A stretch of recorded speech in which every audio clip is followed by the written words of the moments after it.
Huh? A debt with $1 million? There's no way I can pay that. I'm divorcing you right now. And saying that, my husband Ryan brought out the divorce papers to me. Fine, I understand. Let's divorce.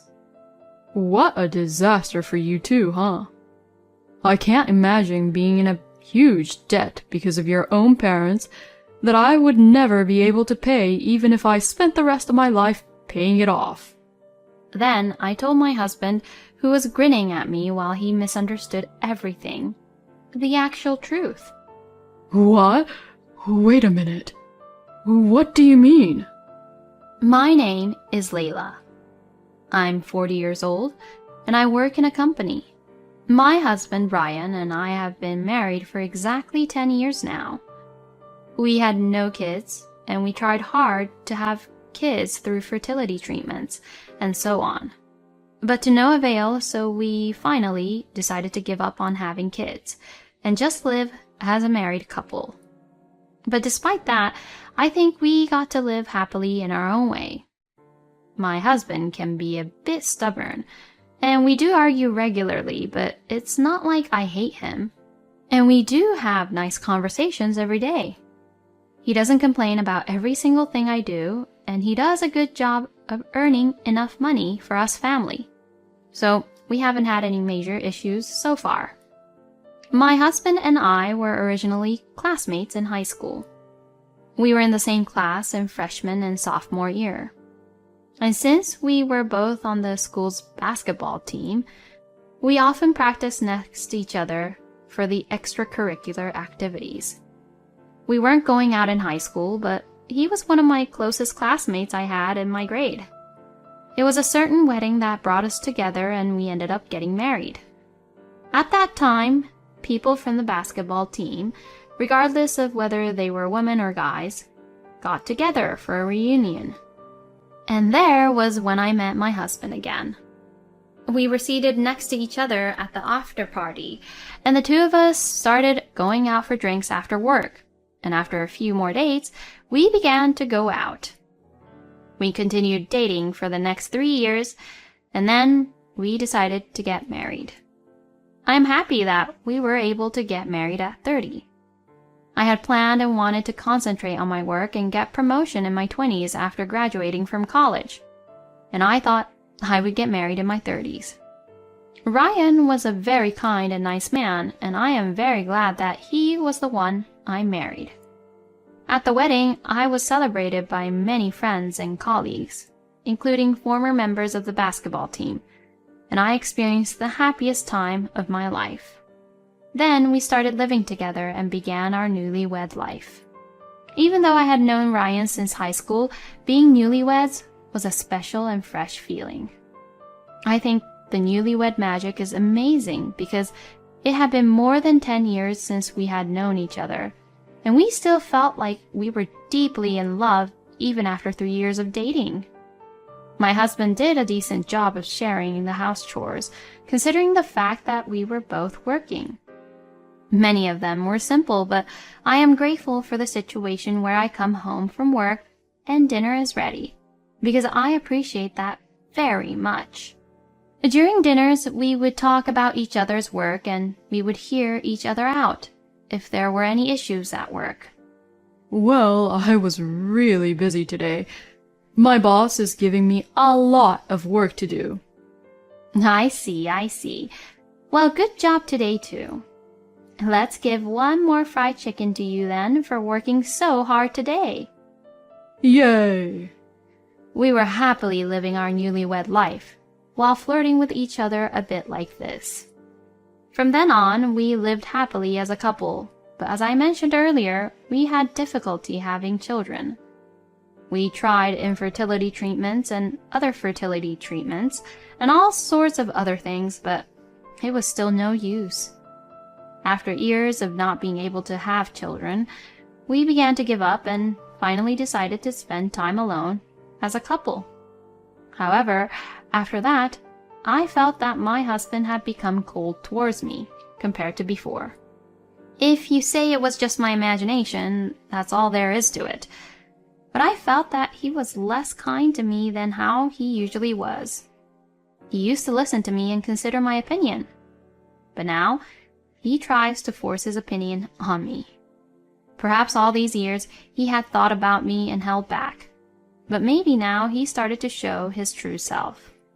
Still, I didn't want to leave my husband because I loved him, but I did feel a little sad that he had begun to not treat me as well as he did before. It had been roughly 3 years since I started feeling that way. Well, we are going to be spending quite a long time together as a couple from now on, and it would be better if they stayed that way as long as possible. I thought so, but my husband's attitude towards me became worse year by year. We used to share the house chores because we were both working, but he stopped doing them altogether. Of course, I do not want my husband to be the main person to do the house chores, but it was really difficult for me when the dinner wasn't prepared when I was busy working late. And my husband was coming home late more and more often. I was really disappointed when he came home in the middle of the night and said, "I'm sorry, I've already eaten." But I had tolerated it because he worked hard to earn money and never complained when I spent time and money on my hobbies on my days off. Recently, however, something happened that made me strongly believe that my husband no longer loves me. He had forgotten about our 10th wedding anniversary. I had told him that on our 10th anniversary we would go to a fancy restaurant that I had wanted to go to for a long time. I had made reservations, but my husband had forgotten all about it. On the morning of the day, I asked him, "Can we meet at the restaurant at 7 p.m. today?" And to this, my husband said, "For what?" I was really shocked and ended up getting emotional. "I told you that we were going to celebrate our 10th wedding anniversary. That's why we made reservations at the restaurant, you know." When I said this, my husband was surprised, then turned grumpy and replied back to me saying, "Don't get mad at me. You're so annoying from the morning." "What do you mean you're so annoying? Don't you care about our marriage these days? I think you've been treating me like crap." I suddenly felt a surge of resentment that had been building up in me. It exploded, and I took it out on my husband. Then from this, my husband got even more upset with me. "Excuse me? You're such a pain in the ass. What kind of 40-year-old woman dream about having dinner at a restaurant? It's only just an anniversary. Act like you're aged, Layla." Wait, Ryan? "You're so annoying. I'm leaving for work. Don't ever say anything weird to annoy me. Oh, and I'm meeting someone from work for drinks today after work. So, cancel the reservation." No way. Saying that, my husband went to work. I couldn't believe what he said and froze for a while. What Ryan did and said was just too much.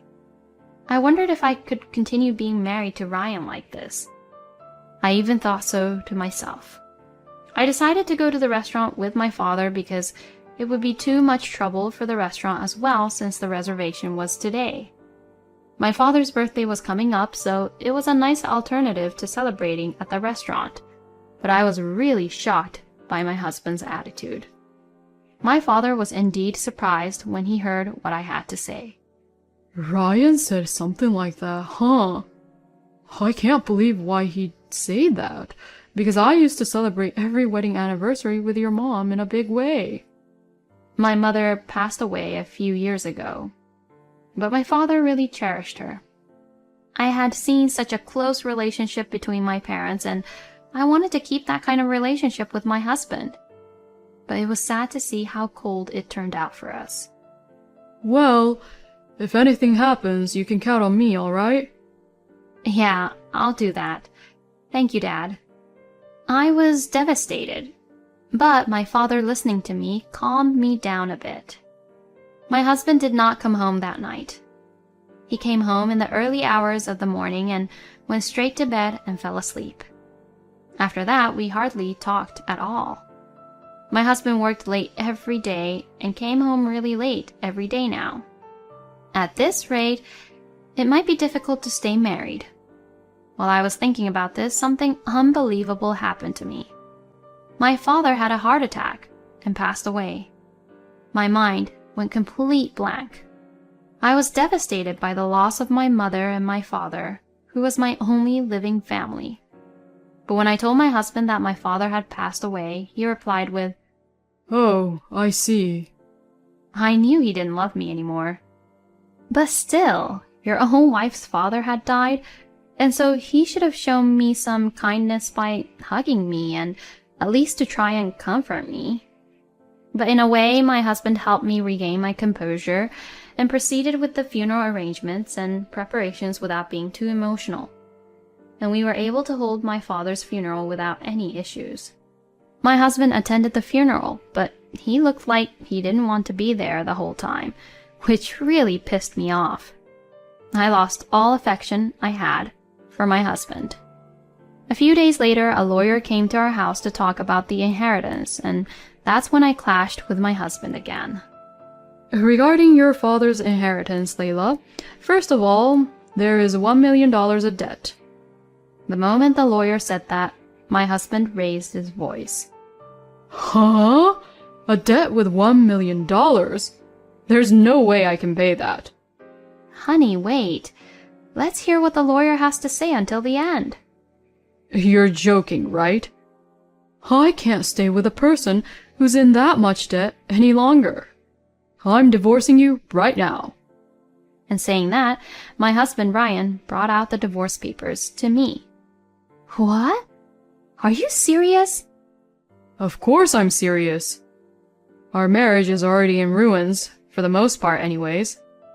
That's because you're not letting us have a chance to communicate with each other. Shut up. Anyway, I can't stay married to a woman with a debt like that. Sign these divorce papers. Fine.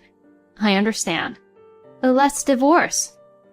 I received the divorce papers from my husband and signed them. I was so angry that I didn't know when he had prepared it and had already filled it out. But I was glad because this would still allow me to completely cut off any ties with my husband. Besides, I still had a few things I was glad to be rid of my husband for. In my mind, I grinned and said to my husband, "Well then, I'll make sure to submit this. Mr. Seymour, I will inherit them properly, so may I have the paperwork?" Yes, ma'am. And like this, I have completed the formalities for the inheritance of my father's estate. Thank you very much. Your father's estate has been inherited by you, ma'am. At any rate, I asked the lawyer, Mr. Seymour, to leave, so that I can conduct necessary procedures to file the divorce papers. When I returned home, my husband was waiting for me with a victorious look on his face. What a disaster for you too, huh? I can't imagine being in a huge debt because of your own parents that I would never be able to pay, even if I spent the rest of my life paying it off. Then I told my husband, who was grinning at me while he misunderstood everything, the actual truth. The lawyer on the phone told me that it wasn't just the debt I inherited. Huh? My father's debt is the newly built house that he had built. House? What? Wait a minute. What do you mean? My father was building a house for me. He had taken out a loan on it, but he died of heart attack right after he bought it. And since most of the loan was left, I was told that he had owed $1 million. But when I heard that first, I thought that was really odd.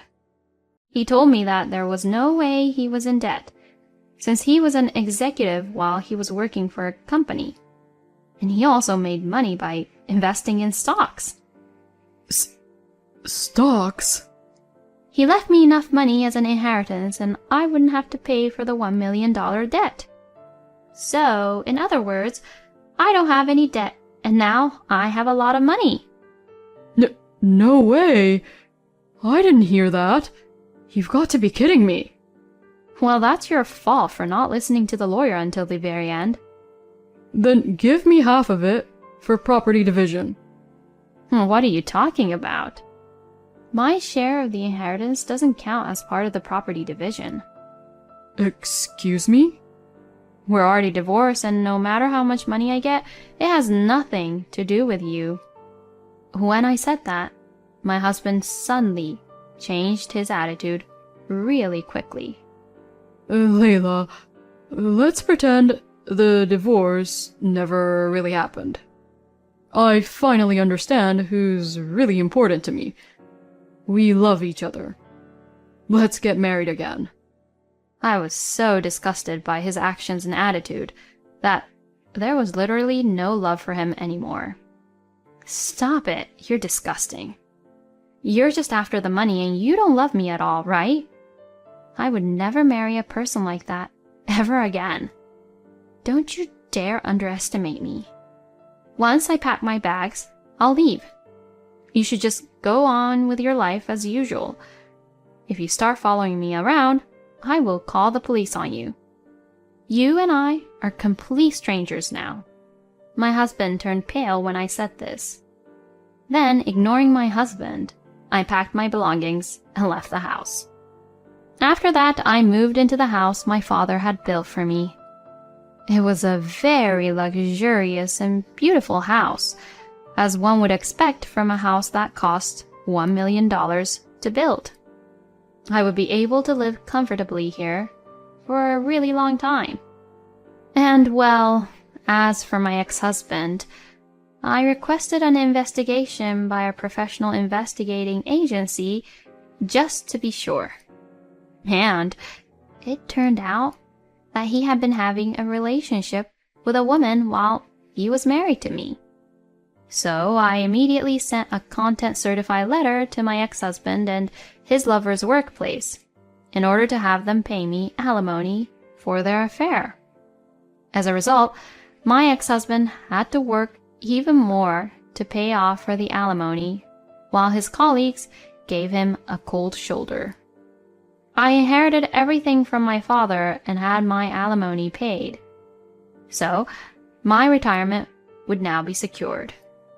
But I will follow my father's example and increase my assets through stocks and other investments.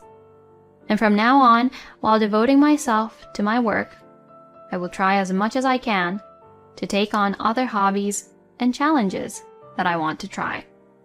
The reason Ryan was becoming cold to Layla was because he was having an affair, huh? But as it turned out, he lost a tremendous amount of money by having the affair. What a really great feeling to get back at him, huh? I'm glad Layla got a divorce from a scumbag like him. From now on, Layla can live in peace and not worry about money. I hope Layla will try whatever she wants to do and challenge until she's satisfied. Thank you for watching until the end. Please subscribe to our channel. See you in the next video.